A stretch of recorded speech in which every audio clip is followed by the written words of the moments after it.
अस्सलाम वालेकुम dear students, कैसे हैं आप लोग। उम्मीद है आप सब ठीक होंगे। डियर स्टूडेंट्स, आज का जो हमारा लेक्चर है, टॉपिक जो है तो वो कहानी है। आपको हमने लास्ट टाइम भी बताया था कि कहानी किससे कहते हैं। एक बार फिर से हम रिपीट कर देते हैं, आपको बता देते हैं कि कहानी क्या है, इसके क्या असूल हैं। ठीक है, सबसे पहले आते हैं कहानी। कहानी क्या है? कोई किस्सा, कोई वाक़या, दास्तान वगैरह, जिसे अपने आसान लफ्ज़ों में बयान करना। ठीक। और दूसरा ये कि उसमें इखलाकी सबक, हर कहानी से हमें कोई ना कोई इखलाकी सबक हासिल होता है। उसके एंड में कोई ना कोई ऐसा उसका जो नतीजा होता है, उससे हमें इखलाकी सबक कुछ सीखने को, अच्छी बात सीखने को मिलती है, जिसे हम अपनी ज़िंदगी में अप्लाई करके हमें बहुत फ़ायदा होता है। ठीक। अब आते हैं कि कहानी के असूल, कि कहानी के क्या असूल हैं। ज़ाहिर कोई काम जब हम करते हैं तो उसके असूलों को पेश नज़र रखते हुए हम अपना काम स्टार्ट करते हैं ना। तो कहानी के कुछ असूल हैं कि सबसे पहले जो है तो वो है फ़ेल माज़ी, यानी कहानी जो है वो फ़ेल माज़ी, गुज़रे हुए ज़माने में लिखी जाती है, बयान की जाती है। ठीक है। फिर उसके बाद आता है रब्त और तसलसल, यानी जो हम बात करें इसको कंटिन्यू करते जाएं। ऐसा नहीं है कि हम कहते कि एक दफ़ा का ज़िक्र है, एक इंसान था वो बहुत गरीब था, और आखिर में कहते कि जी वो जो है तो उसके बेटे हर वक्त आपस में लड़ते थे और वो बेटों को उसने बहुत नसीहत की। देखिए इस कहानी में कोई तसलसल नहीं है। शुरू में हम कह रहे हैं एक इंसान था वो बहुत गरीब था, और आखिर में उससे आगे हमने बात शुरू कर दी कि जी वो उसके बेटे आपस में लड़ते झगड़ते थे, जबकि हमने इस बात में आपस में कोई रब्त ही नहीं रखा, कोई तसलसल ही नहीं है जिसके ज़रिए हमें बात पूरी तरह समझ में आए।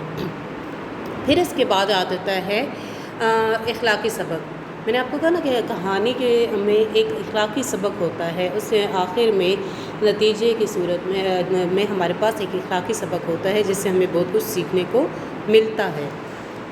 खाके के इशारे, कहानी हम ऐसे भी दे सकते हैं खाके की सूरत में लिख के कि इसके खाके की मदद से कहानी मुकम्मल करें। जैसे खाली जगह पर वगैरह दी जाती है तो फिर हम उससे उस तरीके से भी कहानी बच्चों को करवाते हैं, समझाते हैं कि ये जो खाली जगह पर है इसको हमने किस तरह से पैराग्राफ में चेंज करना है और कैसे हमने अपनी कहानी को मुकम्मल करना है।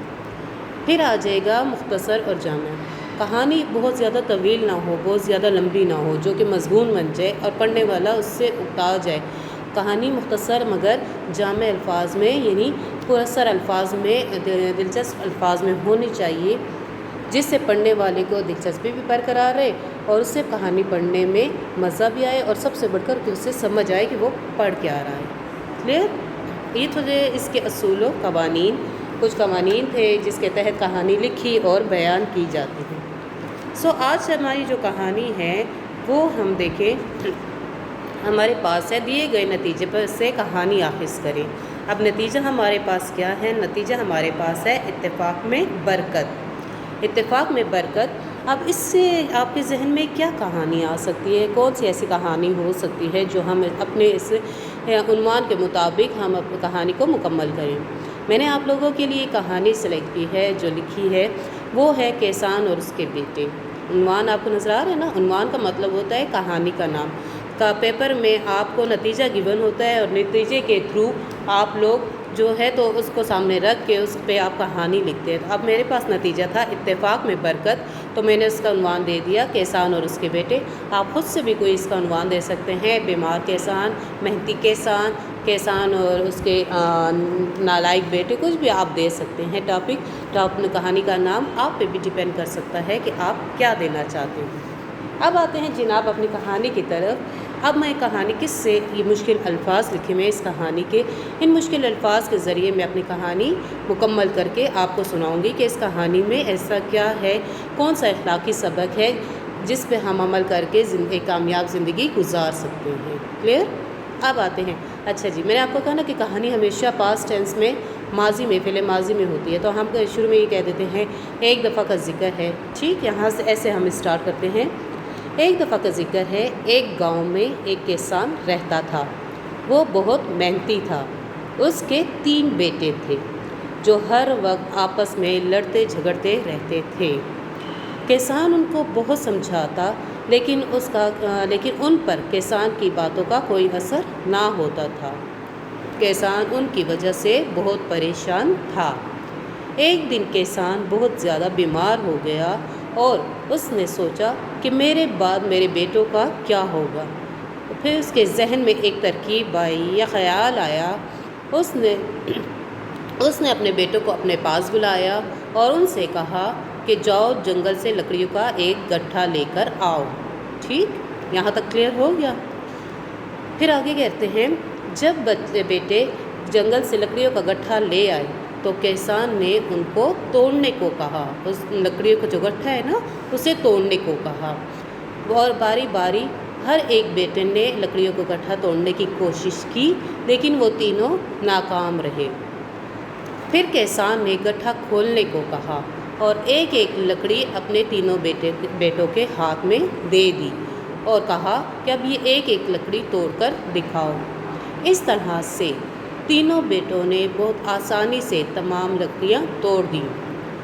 پھر کیسان نے اپنے بیٹوں کو کہا کہ نصیحت کی یا کہا کہ دیکھو، جب تک یہ تمام لکڑیاں ایک گٹھے میں تھیں یا ایک جگہ موجود تھیں تو تم انہیں نہ توڑ سکے، اور جب یہ الگ الگ ہو گئی تو تم ان کو آسانی سے توڑ پائے۔ اسی طرح اگر تم لوگ بھی الگ الگ رہو گے تو ہر کوئی تمہیں نقصان پہنچا سکتا ہے، اور اگر تم لوگ مل جل کر اتفاق سے رہو گے تو کوئی بھی تمہیں نقصان نہیں پہنچا سکے گا۔ کیسان کی اس نصیحت کا بیٹوں پر بہت اثر ہوا اور وہ تینوں مل جل کر اتفاق سے رہنے لگے۔ کلیئر؟ کہانی سمجھ میں آ گئی؟ اب دیکھیے اس کہانی میں ہمیں کیا اخلاقی سبق دیا گیا ہے کہانی میں ہمیں یہ اخلاقی سبق دیا گیا ہے کہ ہمیں آپس میں مل جل کر اتفاق سے پیار محبت سے رہنا چاہیے، لڑائی جھگڑے نہیں کرنے چاہیے، کیونکہ اس سے ایک تو دلوں میں نفرت پیدا ہوتی ہے اور دوسرے لوگ اس سے موقع اٹھا کر فائدہ اٹھا کر آپس میں اور رنجشیں بڑھا دیتے ہیں، اختلافات بڑھا دیتے ہیں۔ تو ہمارے لیے سب سے اچھی زندگی گزارنے، کامیاب زندگی گزارنے کے لیے کیا کہ ہمیں آپس میں اتفاق سے رہنا چاہیے۔ کلیئر؟ یہاں تک ہماری کہانی مکمل ہو گئی۔ اب میں آپ سے اجازت چاہتی ہوں۔ اللہ حافظ۔